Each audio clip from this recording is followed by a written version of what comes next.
we don't see it till we get there. Exactly. And once you get there, it's like, oh my God, I wish I had known this before. Once you step into it, you do want to make the right choice for yourself. And that can be based on your health history, your income, your future outlook, where you want to reside.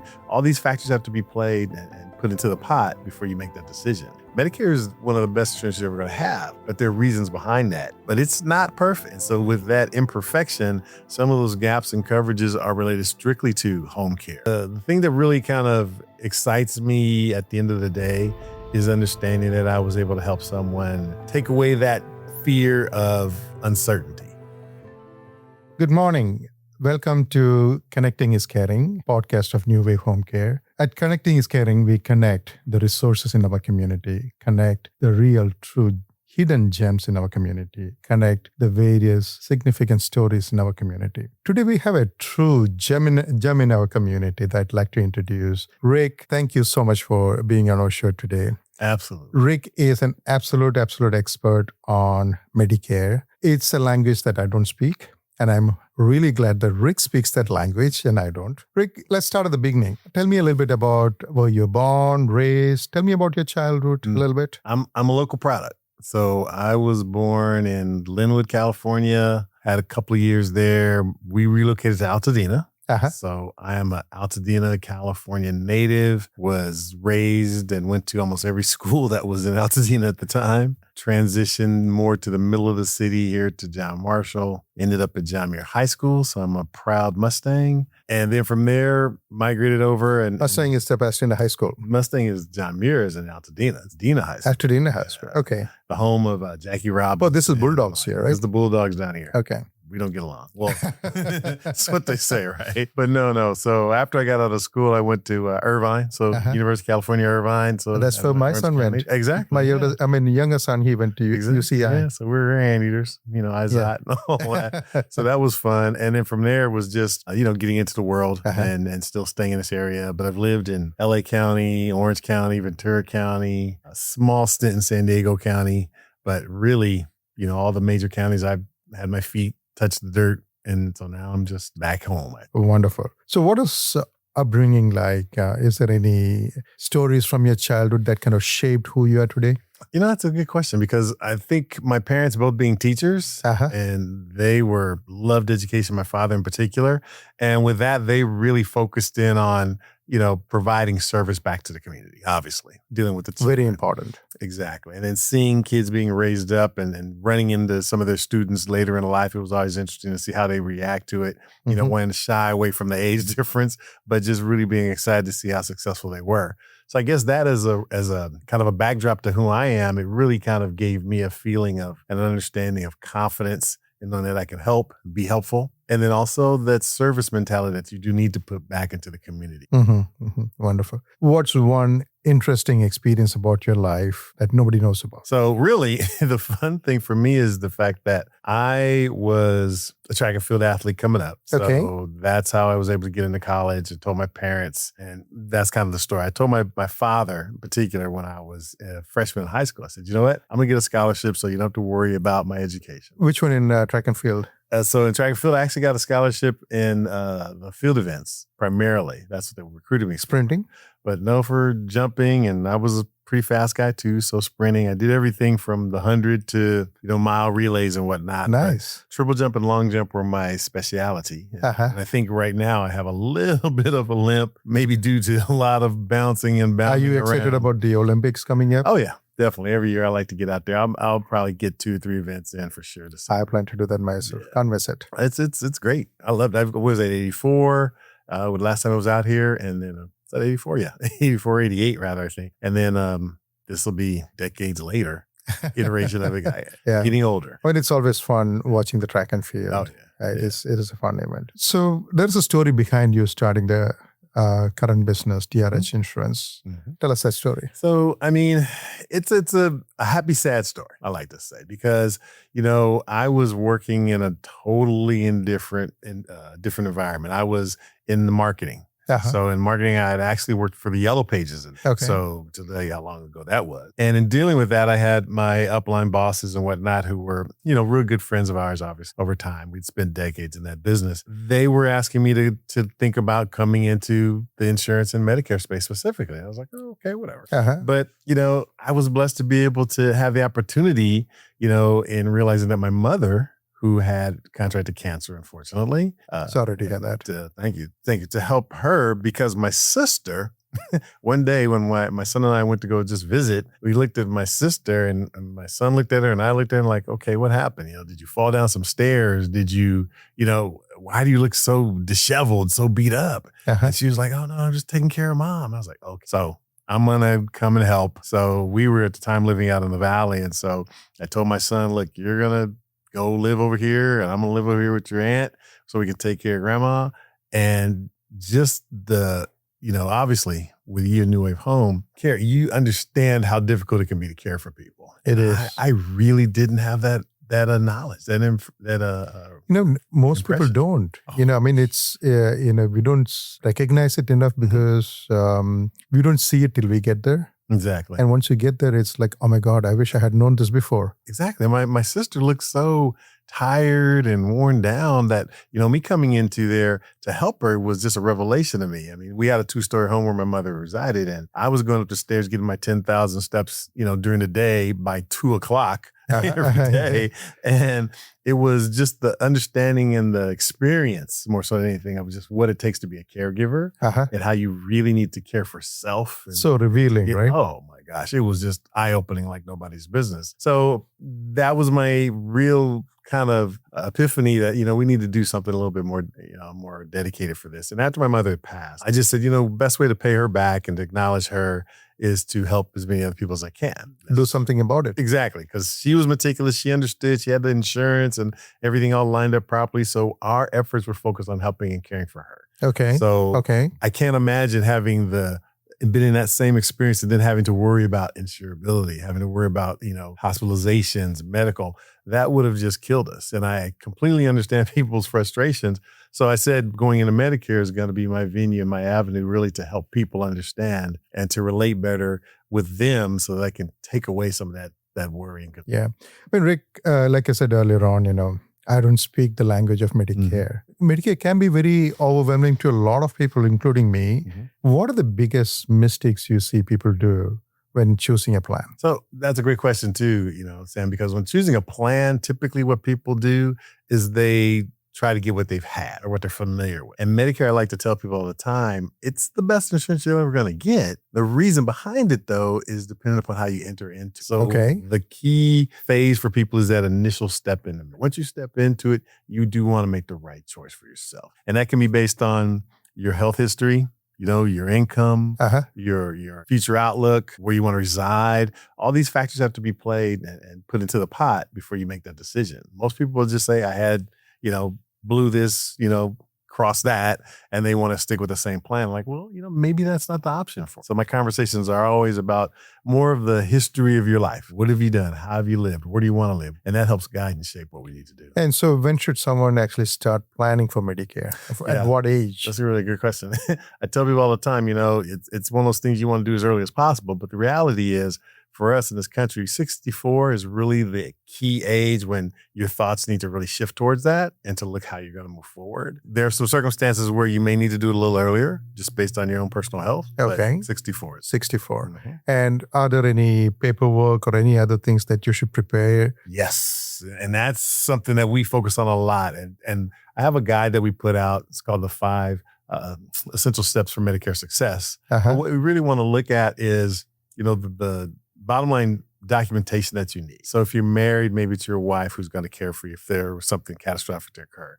If not, maybe a child. But if you don't have those family members as resources for you, the other options you're going to have are going to be to designate someone as a power of attorney for your healthcare, your finances. You want to do that ahead of getting into Medicare, because the one thing sticking point with Medicare is authorization. Everything is HIPAA compliance. Everything is, who are you? Why do you have any interest in this person's health and welfare? And so with that in mind, the legality of it has to be taken care of initially. So we tell oftentimes, have a power of attorney in place, have a POLST, physician's authorization, for life-sustaining treatments. You need to have these types of, highly technical, let's say, pieces of documentation put in place just in the event that there's some, incapacity. And it's not necessarily that you're, knocked out and can't, do for yourself. It's more a situation maybe you can't communicate. Okay. Or you're going into a surgical procedure, you're unconscious for a short period of time. Okay. That window is when you'd like to have your wishes met as opposed to just what the doctors think. So what services does your insurance company provide? And also what sets you apart from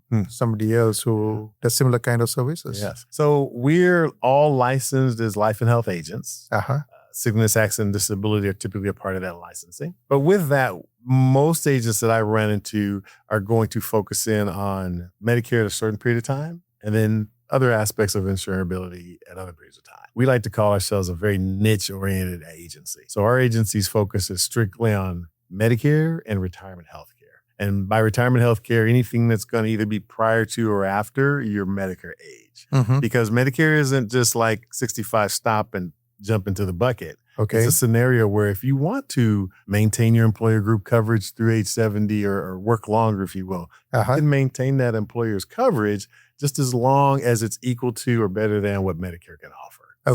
Okay. So we're very niche in that respect. We just focus strictly on Medicare. So how do caregiving needs and home care fit into the bigger healthcare picture? See, now that's one of the biggest loopholes, I know. Ditches, divots, if you will. And as you well know too, right? Obviously. But for Medicare, people misunderstand, say like that. They have this impression that, once I'm on Medicare covers everything. I said initially, Medicare is one of the best insurance you're ever going to have, but there are reasons behind that. But it's not perfect. And so with that imperfection, some of those gaps in coverages are related strictly to home care. I say this with a touch of humor. I say Medicare, it covers for the first part of the Medi part of it. It doesn't pay for the care part of it. I'm going to use it. I apologize. I'm still on that. That's great. That is exactly spot on. It does the Medi part, but the care portion, a little shaky. No, not really. Yeah, not so much. Yeah, and that's really the issue there. That's funny. So how can they pay for more advanced care before there is a crisis? So again, being a life and health licensed agent, what we like to talk about and coming in, some of those essential things you need to consider is long-term care. However you want to determine it, whether it is a long-term care policy, whether it is attached as a rider on some other type of policy, life, medical, or otherwise. This is different from the Medicare. This is totally aside from Medicare, exactly. So Medicare itself is one entity. These are total separate, and they have total separate cost factors along with it. So you want to have considerations as to your age and affordability and alike. But the reality is, in particular in California, it's a great state, but it also has a lot of rules. Some of those rules don't allow you to do some of the things you can do in other states. So some people's, I like to say all the time, if your uncle says you can do something, but he's in Tennessee, it's more likely you're not going to be able to do that in California. Yeah, that's true. We don't match up at all. Yep. So the fact that your uncles, neighbors, cousins, loved ones may say, hey, do this, that, and the other, we have to go to a professional to find out because it may not be available. But long-term care is one of the key things everyone needs to consider prior to I consider that actually even more important than life insurance. And unless the life insurance, the hybrid version where you can get the benefits to pay for your own care, which is actually a good program. Otherwise, when we took the long-term care insurance, we told our boys, this is our gift to you. Because you don't have to worry about, paying for our care because this is what's going to pay for our care. That's actually beautiful. That's lovely. And something that people should think about. I mean, we give gifts at Christmas time and other times of birthdays. That's a gift option that I think should be considered. I deal with so many families. It's sad, but it's also warming to me to know that we can give them some relief, at least with knowledge and information, if not resolving the circumstance. But so many families where they're sandwiched in from taking care of their kids and then looking to their parents. Right. And then all of a sudden the parents' income isn't high enough to take care of some of the needs. So now they're paying out for both, parties, and it just becomes so egregious. And then they're stuck in this middle and they don't see a way out, and their stress level just goes through the roof and their health suffers. That's the sandwich generation. I mean, they are sandwiched between the parents and the children. right there in the middle. Right there in the middle. Very tough. Coming back to the topic of Medicare, if someone is unsure about what to start, what are the first few steps they should be taking?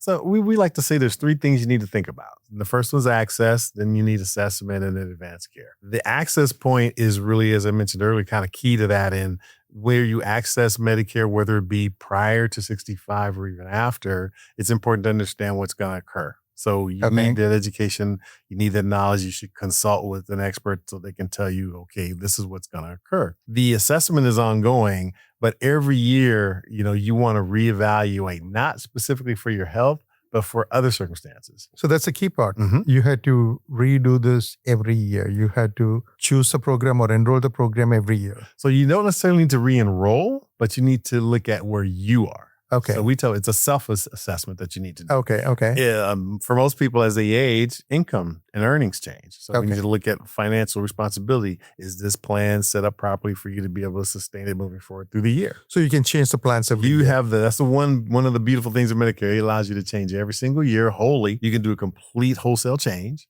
or you can maintain and keep it the same. But you do need to assess that point. If you were going to relocate, if you were, thinking about long-term travel, we're going to take trips, you need to look at what your plan allows you to do to have coverage. A quick story. I have a client who went to the Philippines. We advised him that they might want to consider some kind of coverage to assess and to assist them rather with that travel. And they said, they thought they were okay. They ended up getting sick and they're over there now trying to come back. In travel, you're in a different country, different climate, different food, different water.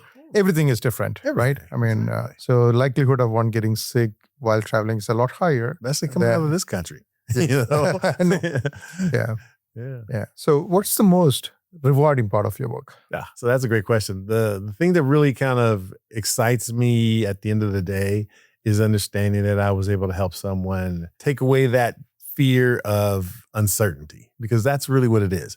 This health plan, is it going to take care of my needs? Is it going to do what I need to do? My parents had a plan and it didn't work for them, or maybe they had one that did and they're trying to match that. So when I can get people to the knowledge point of understand that this plan is going to do everything you think it's going to do, but then you also know what its limitations are, what the extra benefits may be, I think that's the place where they really feel grateful. They smile. It goes from like the concerned look and the, furrowed frown, barrel down and looking all sad to some wonderful kind of, relief and happy face. And it's just beautiful to see when they just know, okay, great, I'm covered. I have what I need. What is one message you want listeners to remember after hearing your podcast? Really is taking the time to ask someone what's going on. Don't assume. And the assumption, the old saying is that if you assume, you make an ass out of you and me. But it's true. It's very true. It's like, don't assume. Don't think that, I heard that it does this. Find out. Don't think that your doctor will be able to do everything. Ask. It's like, don't take your health and risk it by being assumptive on everything inside of it. Just don't assume. My way of saying this is, when help is available, take it, right? You don't have to try and do it on your own. Because there are plenty of people who are available to help, and take the help. I mean, there is nothing wrong about that. No. People like yourself, I'll put myself in that boat. We're in this industry dealing with these folks because we do want to help. You don't come in this as like, thank you, I'm going to become a millionaire. You do this because you want to help. Very, very true, because this is a space where, of course, you get paid for what you do. But at the end of the day, you're helping somebody. And that feeling you don't get for all the businesses that you can do. No. Only very few businesses can actually give you that sense of feeling of, okay, today I helped a bunch of people. Exactly. And it's precious. It's beyond that. It's such a joy. It lets you sleep at night knowing that you just did everything you could. You're not worried or concerned. Is the car going to break down that I sold them or anything like that? It's like you're doing the right thing. What does a typical client experience look like when they're working with you? So really, it's start like earlier this morning. It's a phone call usually generated, and they'll reach out and say, someone referred me. I'm in this circumstance. What do I do now? So we usually like to send some information out that helps them give them a little ease with knowing that there's some steps to take. We'll walk them through those initial steps, and then we'll have them contact us back. And once we get to part A and B out of the way, we'll move into the other aspects of the Medicare soup. And we just step by step hold your hands all the way through to the end. And then we kind of guide you through your doctor's office. Here's your doctor. Here's where he is. And that's where we release you, if I will, I'll say, back into the medical world again. And then we let people know that this isn't just a handoff. We're not going to leave you at that point. We'll be here if you need. Call, email, text, come to the office, whichever is easiest and best for you. But then additionally, if you have a question, just ask it. We provide a service called, we like to call it the MECA, but the abbreviation is for Medicare Education for Consumers, Caregivers, and Advocates. It's a regular series that we run. And it's all about Q&A. If you have a question, send us the question and we'll answer it. So it's going to be available for people to see and they can document it. So they know the question was asked, here's the answer. Another question is asked, here's the answer. So you don't feel that there's this hole of I don't understand or I don't know because I'm afraid to ask this particular question. The question has probably been asked 10,000 times. So as you know, yeah. It's complicated enough, but gratefully, and people like you are there to help people through this. If I may, I want to add this too, because the thing that we do, I think that differentiates us a little bit more so is the fact that, I mentioned that we give you the initial entry through access and then we assess you. But it's that advancement. And the advancement piece is really, we held your hand when we took you to the doctor, but now we're going to hold your hand when we take you to find a caregiver, find a resource for palliative or hospice care. Okay. Kind of lead you down that line as well, because oftentimes people are left to find their own. To fetch on their own, right? And we try our best not to do that. So knowing what New Wave Care does, we try to guide people to that path and say, we're going to advance you to, it's getting, the sun's starting to go down. So at this point, what we want to do is show you a way to make it a nice, smooth transition. Thank you, Rick. You are a true gem hiding in plain sight. If anyone were to reach out to you and get help from your services, how would they find you and where would they find you? So you would find me primarily at trhinsurance.com online. You can reach us via text. Our main phone number for our office is 626-542-7080. Additionally, you can find us on social media through Instagram and Facebook. You can go to Thurman Rick Holiday. I like to say Holiday has 2 L's because I'm twice as good as the average Holiday. So always find us, but trhinsurance.com is our main conversation. Rick, this is so wonderful. I mean, your personality is so upbeat, so happy, so joyous. And then you're such a knowledgeable professional. It's a beautiful combination. Thank you. Thank you for coming on our show. And thank you for sharing the wealth of your information. Very, very welcome. I want to say that if you see me and you don't recognize me because my hair might be different, it's still me. So I have braids one day, short hair one day, super long hair one day. It's still me. So feel free to come up and tap me on the shoulder today. Thank you, Rick. Thank you.